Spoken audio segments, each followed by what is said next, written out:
من يهده الله فلا مضل له ومن يضلله فلا هادي له.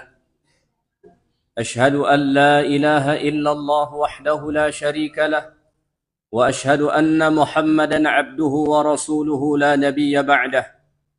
اللهم صل وسلم وبارك على هذا النبي الكريم وعلى آله وأصحابه ومن دعا بدعوته واستنى بسنته إلى يوم لقاء ربه. أما بعد، فيا عباد الله، أوصيكم وإياي بتقوى الله وطاعته فقد فاز المتقون.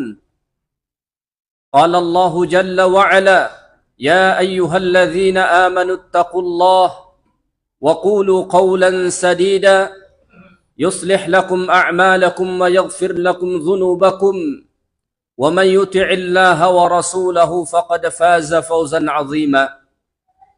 Kaum muslimin jamaah salat Jumat yang dimuliakan Allah Subhanahu wa taala, sesungguhnya negeri akhirat adalah negeri yang lebih baik daripada negeri dunia.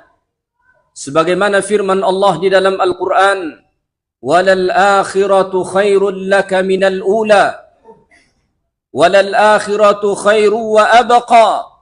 Bahwa negeri akhirat adalah negeri yang lebih baik daripada negeri yang sekarang, yaitu negeri dunia. Negeri akhirat adalah negeri yang lebih kekal ketimbang negeri dunia yang fana pasti akan binasa ini. Oleh karena itu, satu hal yang pasti bagi kita akan meninggalkan dunia ini.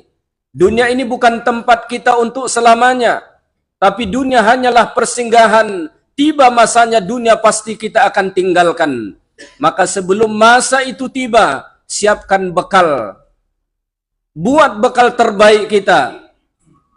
Dan tidak ada bekal terbaik sebelum kita meninggalkan dunia ini selain dari bekal iman dan takwa kepada Allah Subhanahu wa taala. Maka melalui mimbar ini, khatib menyeru kepada kita semua, mari sama-sama tingkatkan iman dan takwa kita kepada Allah Subhanahu wa taala. Jangan sampai kita mati meninggalkan dunia ini dalam keadaan tidak beriman dan tidak bertakwa kepada Allah Subhanahu wa taala. Ya ayyuhalladzina amanu taqullaha haqqa tuqatih. Wahai orang-orang yang beriman, bertakwalah kamu kepada Allah dengan sebenar-benarnya. Wala tamutunna illa wa antum muslimun. Janganlah kamu mati melainkan menjadi seorang muslim, seseorang yang tunduk patuh terhadap Allah Subhanahu wa taala. Kaum muslimin, jamaah salat Jumat yang dimuliakan Allah, tajuk khutbah kita pada siang yang mulia ini adalah cara menggapai kebahagiaan. Kebahagiaan adalah impian semua orang, sehingga setiap orang yang hidup di atas dunia ini berusaha dengan sungguh-sungguh bagaimana supaya dia bahagia.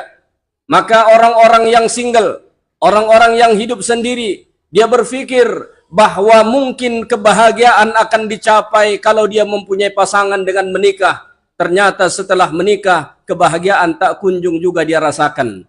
Ada sebagian orang berpikir, kalau saya punya harta, mungkin saya akan bahagia. Ternyata setelah Allah titipkan harta, juga tak dirasakan kebahagiaan itu. Ada orang berpikir, mungkin saya tak bahagia karena saya tinggal di sini terus. Maka dia pun pergi jalan-jalan, dia pun pergi traveling, kembali lagi ternyata tidak merasakan kebahagiaan. Bahkan sampai ada orang melakukan hal-hal yang diharamkan Allah demi mengejar yang namanya ketenangan dan kebahagiaan. Begitu banyak orang kemudian mengkonsumsi narkotika, minuman-minuman keras, perbuatan-perbuatan maksiat. Semua yang mereka impikan adalah ketenangan dan kebahagiaan. Namun itu semua tidak kunjung mereka gapai. Kenapa? Pertama, karena as-sakinah, ketenangan, kedamaian, ketentraman, kebahagiaan, sumbernya adalah Allah Subhanahu wa taala. Huwallazi anzala as-sakinah. Dialah Allah yang menurunkan sakinah, ketenangan, ketentraman ke dalam jiwa hamba-hambanya. Maka oleh karena itu, siapapun yang ingin merasakan kebahagiaan dalam hidupnya, tidak ada jalannya kecuali melalui sumber kebahagiaan itu, yaitu Allah Subhanahu wa taala. Kaum muslimin, jamaah salat Jumat yang dimuliakan Allah Subhanahu wa taala, pada kesempatan ini khatib menyampaikan beberapa hal yang insya Allah sangat membantu kita untuk tercapainya kebahagiaan, ketenangan, ketentraman dalam hidup. Yang pertama adalah qiraatul Quran. Bacalah ayat-ayat Al-Quranul Karim. Disebut di dalam hadis Nabi sallallahu alaihi wasallam, suatu ketika ada seorang laki-laki membaca surah Al-Kahf. Tatkala dia membaca surah Al-Kahf, tiba-tiba awan datang mendekatinya, menaunginya. Lalu dia merasa heran. Besoknya dia menjumpai Rasulullah sallallahu alaihi wasallam. Lalu dia bercerita kepada Nabi, "Ya Rasulullah, semalam saya mengalami begini begitu." Dia menceritakan bahwa saat dia membaca Quran, surah Al-Kahfi, tiba-tiba turun awan menaunginya. Maka apa kata Nabi sallallahu alaihi wasallam? "Fa innahaz zakinah." Sesungguhnya itu adalah ketenangan yang diturunkan Allah Subhanahu wa taala bersama Al-Quran. Maka salah satu sebab pertama supaya kita bisa merasakan kedamaian, ketentraman, ketenangan dalam hidup, bacalah Al-Quran. Maka orang-orang yang menjadi ahlul Quran, orang-orang yang rutin membaca Quran, orang-orang yang rutin merenungkan makna-makna Quran, orang-orang yang berkecimpung hidupnya dengan Quran, mengamalkan Quran, pasti hidupnya tenang, pasti hidupnya damai. Jika tuan-tuan tidak percaya, lihat dimanapun ahlul Quran di dunia, hidupnya tenang. Jika di rumahnya dihidupkan Quran, rumahnya menjadi rumah yang tenang dan damai.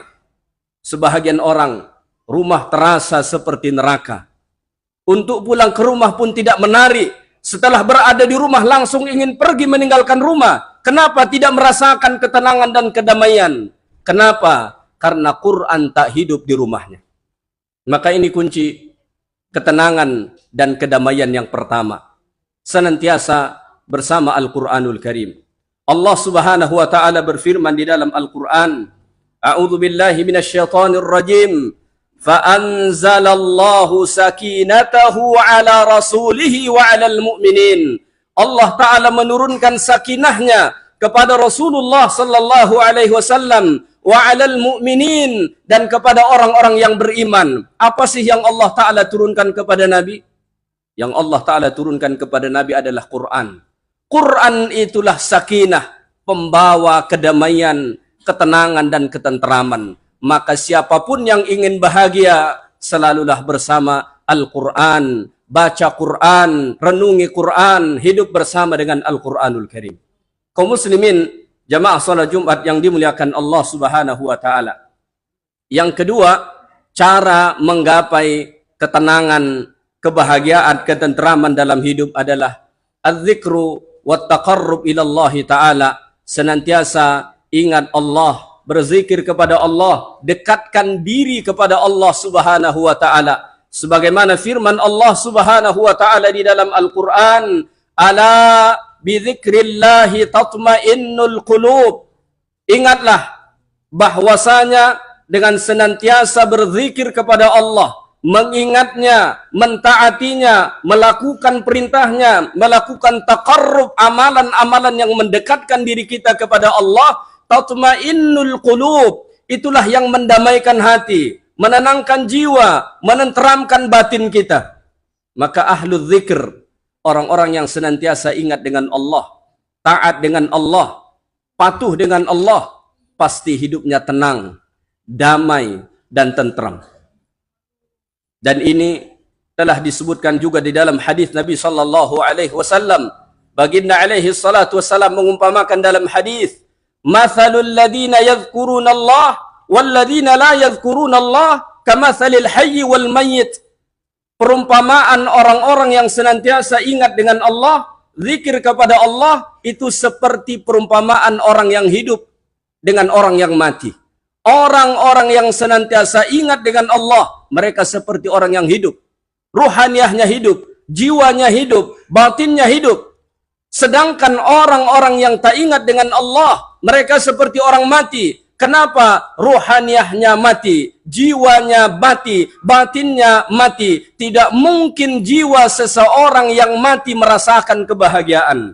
Tidak mungkin jiwa seseorang yang mati merasakan ketenteraman. Hanya jiwa-jiwa yang hidup yang bisa merasakan kedamaian dan ketenteraman itu. Oleh karena itu, jangan putus zikir kepada Allah.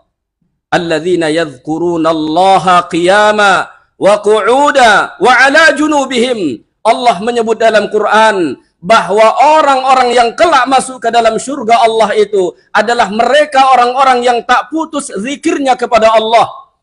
Maka mereka berzikir kepada Allah Ta'ala qiyama dalam keadaan berdiri, wa qu'uda saat mereka duduk, wa ala junubihim bahkan saat mereka terbaring sekalipun zikirnya tak pernah putus kepada Allah Subhanahu wa Ta'ala. Itulah yang mendamaikan mereka. Itulah candu yang melekat di dalam diri mereka, sehingga seperti apapun kondisi mereka, zikrullah adalah yang utama.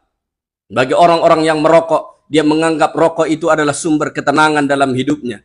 Walaupun hakikatnya penyakit yang banyak bermunculan, tapi orang-orang yang candu dengan zikir, mereka benar-benar merasakan bahwasanya zikir itulah yang mendamaikan, menenteramkan hatinya. Maka mereka tak pernah putus berzikir kepada Allah Subhanahu wa Ta'ala. Kaum muslimin, jamaah salat Jumat yang dimuliakan Allah Subhanahu wa Ta'ala, kunci yang bisa mendatangkan kebahagiaan, ketenteraman, kedamaian dalam hidup yang ketiga adalah al-yaqin bima'iyyatillah. Senantiasa yakini bahwa ada Allah bersama kita.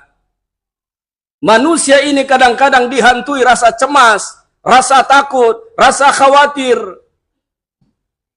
tidak merasakan ketenangan. Kenapa? Karena dia lupa bahwa ada Allah bersama dia. Orang-orang yang yakin bahwasanya Allah selalu ada bersama dia, dia tidak akan merasakan kekhawatiran. Dia tidak akan dihantui oleh rasa takut yang mengganggu ketenangan dan ketenteraman jiwanya. Ada dua hal yang merusak jiwa kita sehingga hilang ketenteraman. Satu adalah khauf, rasa takut tentang masa yang akan datang. Yang kedua adalah al-hazan, rasa duka cita selalu berkaitan dengan masa yang telah lalu. Orang-orang yang yakin bahwa Allah ada selalu bersama dia, dia tidak takut dengan masa depannya. Dan dia tidak berduka cita dengan masa lalunya. Kenapa? Ada Allah senantiasa bersama dia, maka ketenangan, kedamaian ada di dalam kalbunya. Allah Subhanahu wa Ta'ala berfirman, atau juga disebut di dalam hadis Nabi sallallahu alaihi wasallam, tatkala Abu Bakar As-Siddiq radhiyallahu taala an berada di Gua Thur bersama dengan Nabi sallallahu alaihi wasallam. Saat itu datang orang-orang kufar untuk mencari, mengejar Nabi dengan Abu Bakar dalam peristiwa hijrah Nabi sallallahu alaihi wasallam. Saat itu orang-orang kufar sudah sampai di Gua Thur. Nabi dengan Abu Bakar ada di bawah. Abu Bakar ketakutan. Apa kata Nabi alaihi salatu wassalam? La tahzan, innallaha ma'ana. Jangan engkau berduka cita, karena ada Allah bersama kita. Dulu Musa alaihi salam dikejar oleh Fir'aun dan bala tenteranya sampai mentok di tepi Laut Merah. Orang-orang yang beriman kepada Musa berkata, inna lamudrakun. Wahai Musa, kita pasti akan ditangkap. Karena di depan ada Laut Merah, di belakang ada musuh. Tak ada jalan untuk lari lagi. Apa kata Musa dengan tenang kepada para pengikutnya? Kalla inna ma'iya rabbi sayahdin. Sama sekali tidak. Kita tidak akan ditangkap oleh Fir'aun dan bala tenteranya. Kenapa? Inna ma'iya rabbi. Karena ada Tuhanku yang selalu bersamaku. Yahdin, dan dia akan memberi petunjuk. Maka setelah itu Allah mengatakan kepada Musa, wahai Musa, pukulkan tongkatmu. Maka lautan terbelah. Musa dengan pengikutnya selamat. Sedangkan Fir'aun dan bala tenteranya binasa di tengah Laut Merah itu. Maka jika kita ingin merasakan kedamaian, ketenteraman dalam hidup kita, selalu yakini bahwa ada Allah bersama kita. Allah tidak pernah meninggalkan kita. Wadduha wallaili idza saja ma wadda'aka rabbuka wa ma qala. Tuhanmu tak pernah meninggalkanmu walau satu saat pun. Maka Nabi sallallahu alaihi wasallam sampai berdoa kepada Allah, Rabbi la takilni ila nafsi tarfata ain. Ya Allah, jangan serahkan diriku kepadaku walaupun sekedip mata. Kenapa? Andai kata Allah berlepas diri daripada kita sekedip mata pun, kita pasti akan binasa. Selagi Tuhanmu ada bersamamu, untuk apa engkau khawatir dengan kehidupanmu? Kaum muslimin, jamaah salat Jumat yang dimuliakan Allah Subhanahu wa taala, kunci kebahagiaan berikutnya adalah ar-ridha wat tawakkal. Ridha dan bertawakal kepada Allah Subhanahu wa taala. Dalam hidup ini, dunia ini hakikatnya adalah darul bala, negeri di mana kita diuji. Setiap orang yang hidup di atas dunia ini pasti diuji. Maka para ulama mengatakan ada dua ujian yang pasti dihadapi di atas dunia ini.